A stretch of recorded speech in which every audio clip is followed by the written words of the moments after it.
Hello engineers, welcome to the world of civil Guruji. मैं Ravishankar Singh, corporate trainer, आपको अपने live classes से आज यहाँ पे देखिए कॉन्ट्रैक्ट एंड टेंडरिंग मैनेजमेंट का क्लास समाप्त हुआ है। तो हमारे इंजीनियर्स इस पे आज प्रेजेंटेशन देने वाले हैं कि क्या उन्होंने इस क्लासेस में सीखा।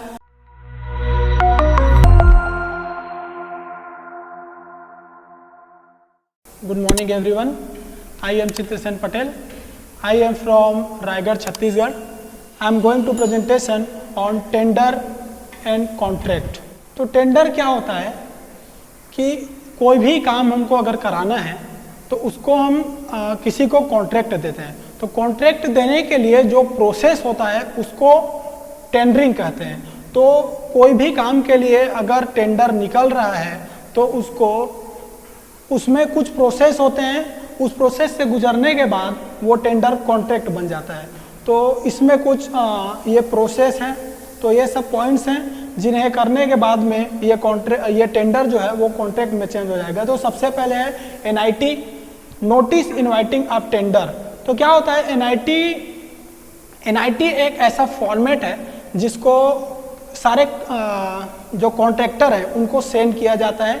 तो उनसे ये NIT का जो फॉर्मेट है उसको वो क्या करते हैं कि फुलफिल करते हैं कॉन्ट्रैक्टर और उसको वापस हमको क्लाइंट्स को भेज देते हैं। तो उसके बाद होता है प्री क्वालिफिकेशन ऑफ कॉन्ट्रैक्टर।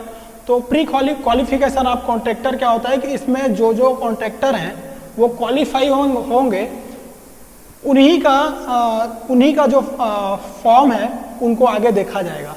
और यह है प्री बिड मीटिंग। उसके बाद में क्या होता है कि जो कॉन्ट्रैक्टर जो क्वालिफाई हो चुके हैं उनके साथ एक प्री बिड मीटिंग होता है जिसमें अगर किसी भी प्रकार की क्वेरीज है या अगर कोई उनको समस्या है या कहीं पे उनको समझ नहीं आ रहा है तो इस मीटिंग में वो ये सारा अपना क्वेरीज जो है वो क्लियर कर सकते हैं। उसके बाद है टेंडर या bid submission.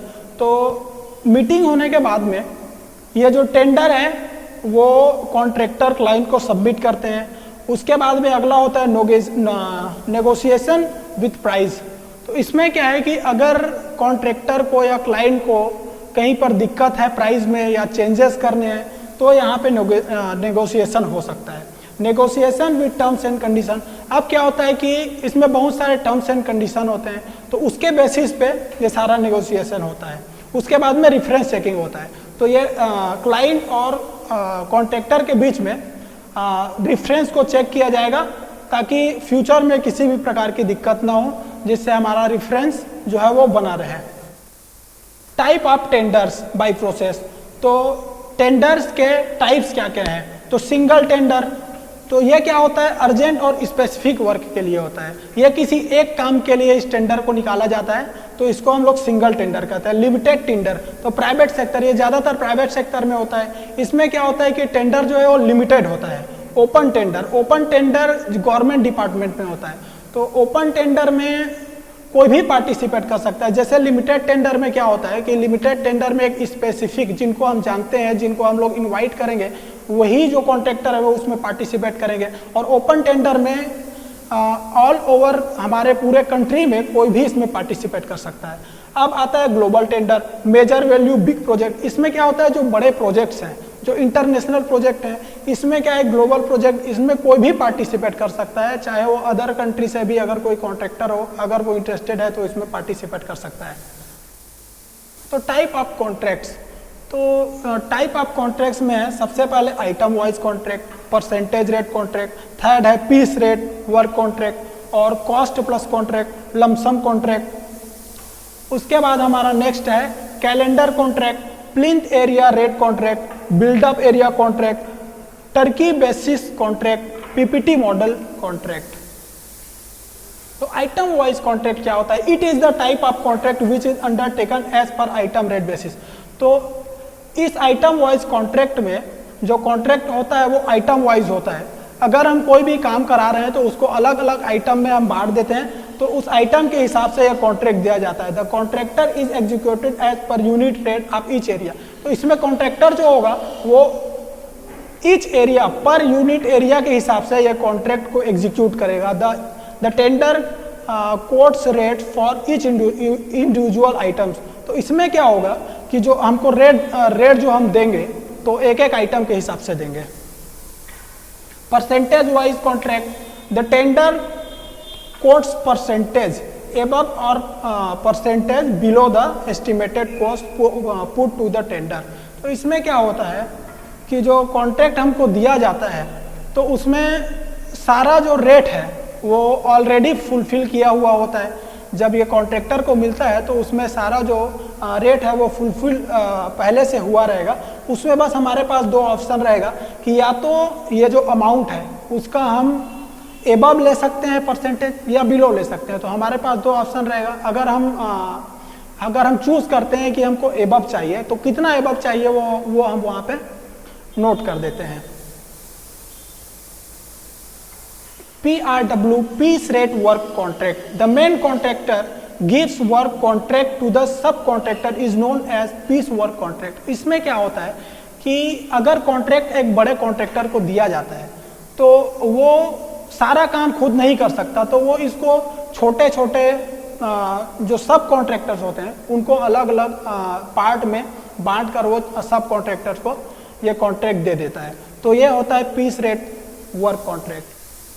Lump sum contract, the tenders quotes a fix price for whole work tender. इसमें क्या होता है कि जो टेंडर होता है उसका फिक्स्ड प्राइस होता है और इसमें एक लमसम अमाउंट मानकर हम चलते हैं। This type of contract can be considered when scope of work is frozen, when planning, design, working drawings are completely before inviting tenders. तो क्या होता है इसमें हमें जो कॉस्ट आना है कोई स्ट्रक्चर का वो हमें पहले से पता नहीं होता है, तो उसके लिए हम एक लमसम अमाउंट मानकर चलते हैं और ये कॉन्ट्रैक्ट दिया जाता है।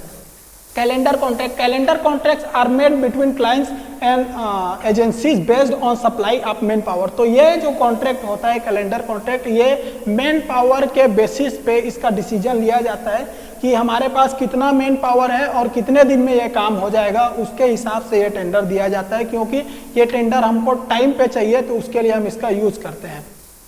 Plinth area rate contract, plinth area rate contracts materials plus labour are most widely used in CPWD, PWD and other government bodies.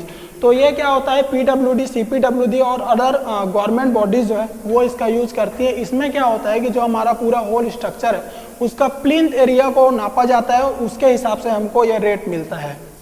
इसके बाद में आता है बिल्डअप एरिया कॉन्ट्रैक्ट। तो इसमें क्या होता है कि हमारा जो प्लिंथ एरिया है उसका रेट तो हमको दिया जाएगा, और भी अगर कोई ऐसा चीज है जो बिल्डअप एरिया के अंदर आ रहा है तो प्लिंथ एरिया प्लस क्या होगा कि हमारे जो छज्जा है और बालकनीज है उसका 50% हम लोग उसमें ऐड करेंगे और उसके हिसाब से हमको ये रेट मिलेगा।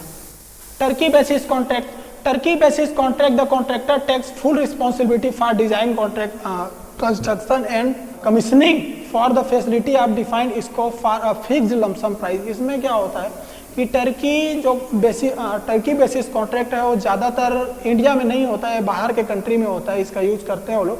इसमें क्या होता है कि जब हम कॉन्ट्रैक्टर को ये कॉन्ट्रैक्ट दे देते हैं तो हमको सीधा अगर किसी स्ट्रक्चर का या बिल्डिंग का हमको सारा काम एक कॉन्ट्रैक्टर को देना है। हमको बिल्कुल किसी भी प्रकार की दिक्कत नहीं चाहिए, हमको पूरा बना बनाया स्ट्रक्चर चाहिए। हम चाहते हैं कि हम बिल्डिंग का अगर कॉन्ट्रैक्ट दें तो हमको सीधा उसका चाबी मिले, तो हम इस कॉन्ट्रैक्ट का यूज करते हैं। इसमें पूरा रिस्पॉन्सिबिलिटी और पूरा जिम्मेदारी या जो भी काम है वो सारा कॉन्ट्रैक्टर के ऊपर होता है। PPP, public private partnership, it is an agreement between government and private sector for the provision of public sectors.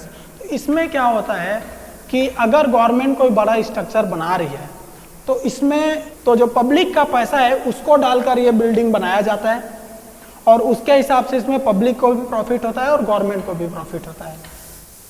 Thank you. अरे तो इसी तरह के आप सीखने के लिए वैल्यूएबल वीडियो को आप हमारे साथ ज्वाइन कर सकते हैं। तो तब तक के लिए जय हिंद, जय Bharat. Presenting Civil Guruji app available in Google Play Store. Download now.